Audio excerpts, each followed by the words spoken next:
Hello, welcome to KV globe. आज हम 9 जुलाई 2022 का करंट अफेयर डिस्कस करेंगे। उससे पहले हम कल की क्लास का रिवीजन कर लेते हैं आज की क्लास स्टार्ट करने से पहले। और पिछली क्लास के जो पीडीएफ चाहिए अगर आपको, तो केवी ग्लोब स्टडी ऑफिशियल चैनल है हमारा टेलीग्राम का, ज्वाइन कर लीजिए। वहाँ पर पीडीएफ शेयर की जाती है फ्री, पीडीएफ का कोई चार्ज नहीं है। अब कल के क्वेश्चन देख लेते हैं। पहले क्वेश्चन थे, भारत ने सेवा उद्योग में 11 वर्षों में सबसे तेज वृद्धि किस महीने में दर्ज की है? तो ये जून 2022 में दर्ज की है। डॉक्टर राजेंद्र प्रसाद स्मृति पुरस्कार है जिसकी हाल ही में घोषणा की गई थी। ये किस क्षेत्र से संबंधित है? तो डॉक्टर राजेंद्र प्रसाद स्मृति पुरस्कार जो है ये लोक प्रशासन क्षेत्र से संबंधित है, जिसकी हाल में ही घोषणा की गई थी। हाल ही में खबरों में रहा फील्ड्स मेडल किस क्षेत्र से संबंधित है? तो ये जो फील्ड्स मेडल दिया जाता है ये गणित के क्षेत्र से संबंधित है। EIO यानी कि ग्लोबल लिवेबिलिटी इंडेक्स 2022 में भारत में कौन सा शहर पहले स्थान पर है? तो दिल्ली है। राष्ट्रीय खाद्य सुरक्षा अधिनियम 2022 के कार्यान्वयन के लिए कौन सा राज्य रैंकिंग में शीर्ष पर है? तो ओडिशा 1 नंबर पर रहा है। हाल ही में पोकर प्लेटफॉर्म पोकरबाजी ने किसे अपना ब्रांड एम्बेसडर बनाया है? तो पोकर को पॉपुलैरिटी दिलाने के लिए ब्रांड एम्बेसडर बनाया है शाहिद कपूर को। हर साल विश्व चॉकलेट दिवस किस तिथि को मनाया जाता है? तो विश्व चॉकलेट दिवस 7 जुलाई को मनाया जाता है। इसी दिन चॉकलेट बनी थी, चॉकलेट की शुरुआत हुई थी।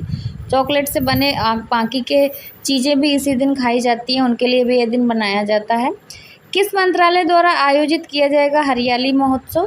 तो ये हरियाली महोत्सव पर्यावरण मंत्रालय द्वारा आयोजित किया जाएगा। ये थे कल की क्लास के क्वेश्चंस जिनका हमने रिवीजन किया है। अगर इन क्वेश्चंस को डिटेल में पढ़ना चाहते हैं तो कल की क्लास का लिंक नीचे डिस्क्रिप्शन में दिया हुआ है, वहाँ से जाके आप देख सकते हैं। आज के करंट अफेयर स्टार्ट करते हैं। पहला क्वेश्चन है, किस कंपनी ने स्टार्टअप स्कूल इंडिया यानी कि SSI पहल लॉन्च की है? तो ये जो लॉन्च की है गूगल ने लॉन्च की है। इसका सही आंसर हो जाएगा ऑप्शन है गूगल। गूगल है launched startup schools India SSI initiative. Google ने गूगल फॉर स्टार्टअप्स पहल के हिस्से के रूप में SSI को लॉन्च करने की घोषणा की है। ये एक ऐसा मंच है जिसके तहत गूगल निवेशकों, उद्यमियों और प्रोग्रामर्स को एक साथ लाएगा और छोटे शहरों के स्टार्टअप्स को बातचीत करने और उनसे सीखने का अवसर प्रदान करेगा। ये जो छोटे शहर के स्टार्टअप्स हैं इनके लिए बहुत फ़ायदेमंद रहेगा। गूगल का लक्ष्य इस कार्यक्रम के साथ कम से कम 10,000 स्टार्टअप तक पहुंचना है। कम से कम मिनिमम है ये इसके लिए 10,000, बाकी आगे और भी ज़्यादा हो सकते हैं। नेक्स्ट, 2022 वैश्विक जैव विविधता सम्मेलन का मेज़बान कौन सा शहर है? तो जो 2022 वैश्विक जैव विविधता सम्मेलन का मेज़बान है ये बॉन शहर है। इसका सही आंसर हो जाएगा ऑप्शन है बॉन। होस्ट ऑफ 2022 ग्लोबल बायोडाइवर्सिटीज बॉन। 2022 का वैश्विक जैव विविधता सम्मेलन बॉन जर्मनी में आयोजित किया गया। जैव विविधता और पारिस्थितिकी तंत्र सेवाओं पर अंतर सरकारी विज्ञान नीति मंच जो है इसने घोषणा की कि जंगली प्रजातियों के सतत उपयोग पर आकलन जारी किया जाएगा।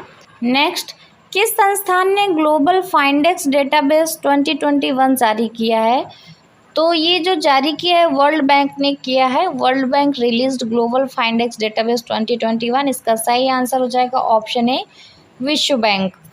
वर्ल्ड बैंक ने global Findex database 2021 financial inclusion, digital payments and resilience in the age of कोविड-19 जारी किया है। इस रिपोर्ट में पाया गया है कि पुरुषों की तुलना में महिलाओं के पास बैंक रहित होने की अधिक संभावना है, यानी कि पुरुषों की अपेक्षा महिलाओं के पास बैंक रहित होने की ज़्यादा पॉसिबिलिटीज़ हैं। नेक्स्ट, ये खारची महोत्सव किस राज्य में शुरू हुआ है? तो इसका सही आंसर है ऑप्शन है त्रिपुरा। त्रिपुरा में शुरू हुआ है खारची महोत्सव। खारची महोत्सव है जो स्टार्टेड इन त्रिपुरा। खारची शब्द ख्या शब्द से बना है जिसका अर्थ पृथ्वी होता है और ये मुख्य रूप से पृथ्वी की पूजा के लिए मनाया जाता है।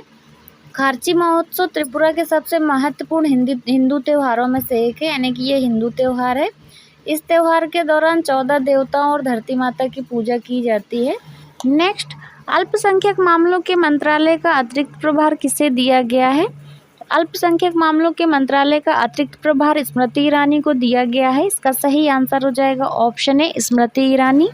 मुख्तार अब्बास नकवी के पद से इस्तीफा दिए जाने के बाद महिला एवं बाल विकास मंत्री स्मृति ईरानी है जो इनको अल्पसंख्यक कार्य मंत्रालय का अतिरिक्त प्रभार सौंपा गया है, यानी कि इस मंत्रालय के अलावा भी इसका इनको कार्यभार सौंपा गया है। स्मृति ईरानी ने ट्वीट करके जानकारी दी। भारत सरकार में अल्पसंख्यक कार्य मंत्रालय का अतिरिक्त प्रभार सौंपने के लिए माननीय प्रधानमंत्री मोदी जी का धन्यवाद।